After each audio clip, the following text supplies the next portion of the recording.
기도합니다.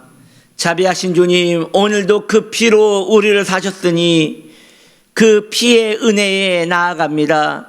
주여, 우리에게 긍휼과 자비를 베풀어 주시옵시고 오늘도 주님과 함께 동행하는 삶 살 수 있도록 우리의 중심을 붙들어 주옵소서. 예수님의 이름으로 기도드립니다. 아멘. 출애굽기 10장 15절 말씀입니다.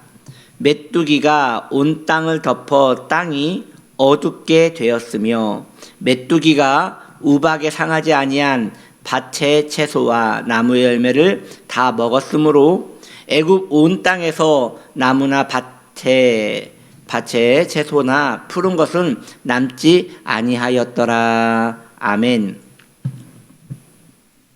오늘은 8째 재앙입니다. 메뚜기 재앙이지요.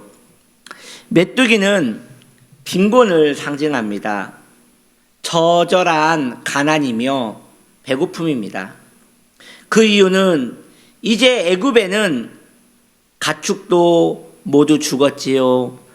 혹은 가축이 병들었지요. 곡식은 우박에 모두 잃었지요. 그나마 남아있던 작은 식량거리들도 이제 메뚜기가 다 와서 갉아 먹어버렸다고 성경은 이야기하고 있습니다. 이제 꼼짝없이 애굽인들은 굶어 죽게 된 것이지요. 이미 애굽에는 죽음의 기운이 모든 것을 삼킨 상태였습니다. 이것이 죄인들의 끝입니다. 죄인들의 마음, 그 완고한 마음은 언제나 그래 끝까지 가보자, 누가 이기는지 한번 끝까지 가보자 하면서 마지막까지 자신의 완악함을 풀지 않습니다. 그런데 그들은 오늘 이런 성경을 보면서 깨달아야 할 것입니다.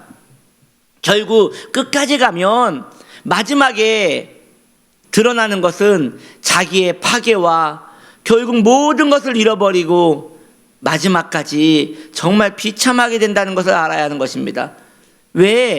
왜입니까? 바로 이것이 악의 성향이기 때문입니다. 이것이 죄의 성향이기 때문입니다. 그런 것들로 버티면 버틸수록, 하나님의 자비함에서 멀어지면 멀어질수록 우리는 우리가 지은 죄와 우리가 행한 모든 악한 일이 더 우리를 파괴할 뿐이라는 것이지요. 이렇게 끝까지 가보자고 했는데 애굽에게 지금 뭐가 남았습니까? 정말 아무것도 안 남을 만큼 마지막까지 가게 된 것이지요. 이 땅에 가장 큰 고통은 영혼의 빈곤인 것입니다. 지금 이 시대는 하나님을 멀리하는 시대입니다. 그래서인지 무엇을 먹어도 그 마음 깊은 곳이 허전합니다. 무엇을 사랑해도 만족함이 없습니다. 참으로 배고픈 기갈의 시대가 이 시대인 것입니다. 무엇을 채운다 한들 공허함과 무의미의 메뚜기가 와서 모두 갉아먹어버릴 것입니다.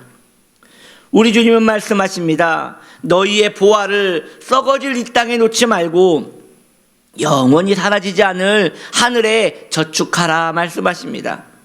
이 명령에 순종하는 사람은 오늘 이 시대에 매우 순진하고 어리석은 사람으로 지불할 것입니다. 왜냐?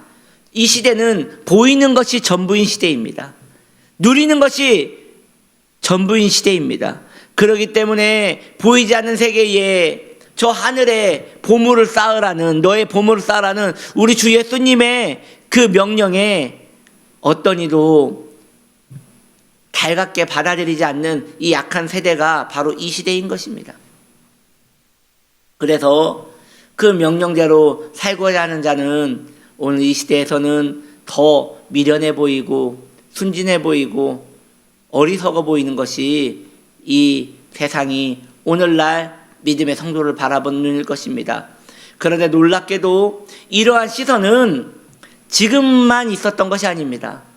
그 옛날 시대 때부터 언제나 믿음의 성도는 그런 대우를 받아왔으며 세상의 모든 세속의 사람들은 전부 그렇게 믿음의 사람들을 치부하였습니다.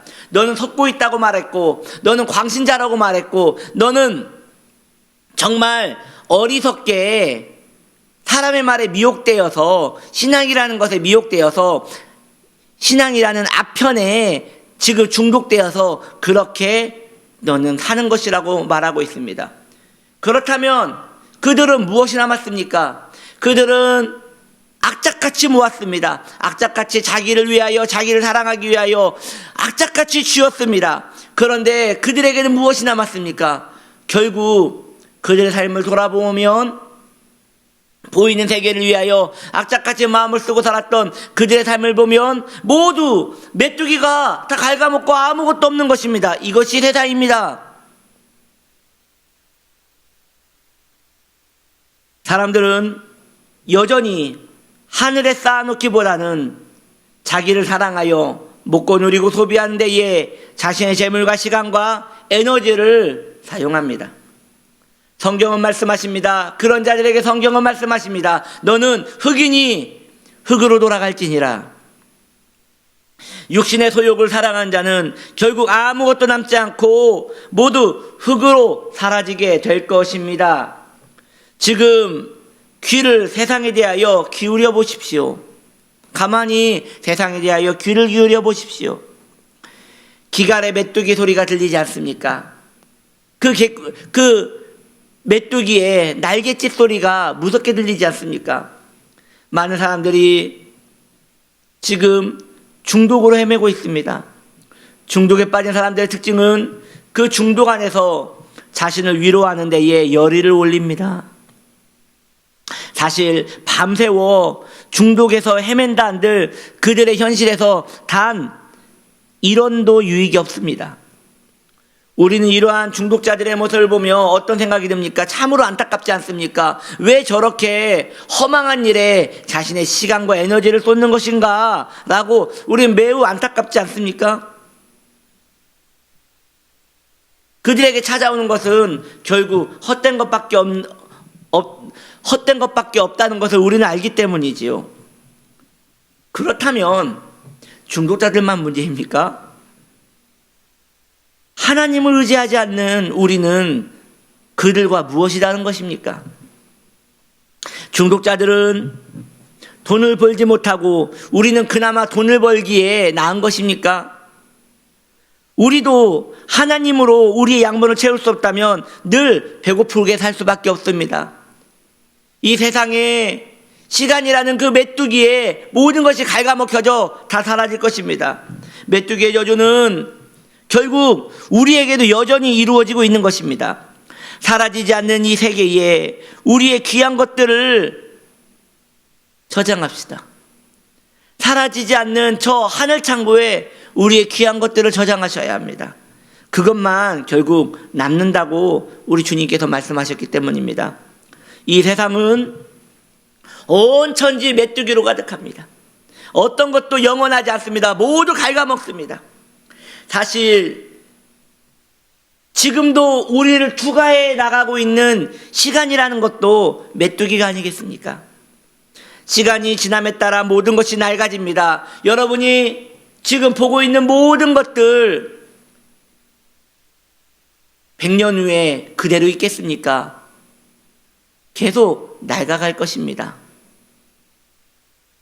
우리의 건강도 마찬가지입니다. 시간이 우리를 투과해가면, 시간이라는 메뚜기가 우리를 투과해가면서 우린 점점 후패해질 것입니다.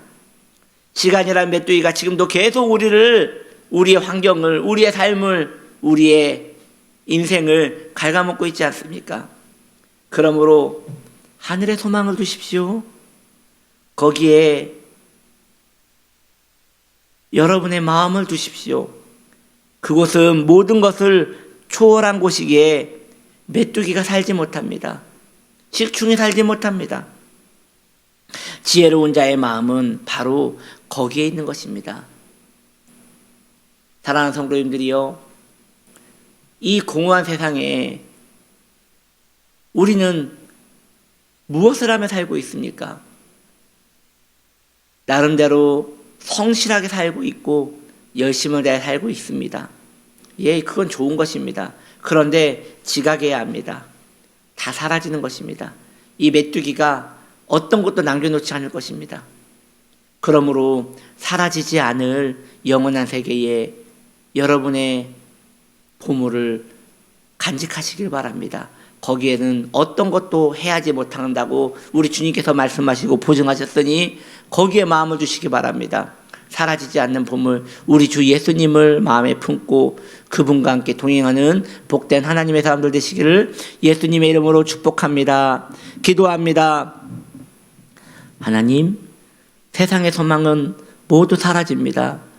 그러나 주님의 사랑만 영원합니다. 우리의 보물을 이 땅에 놓지 말고 사라지지 않는 저 천국의 저 하늘나라의 주님의 보좌 앞에 쌓아놓게 하여 주옵소서. 주의 은혜에 감사를 드리며 예수님의 이름으로 기도드립니다. 아멘.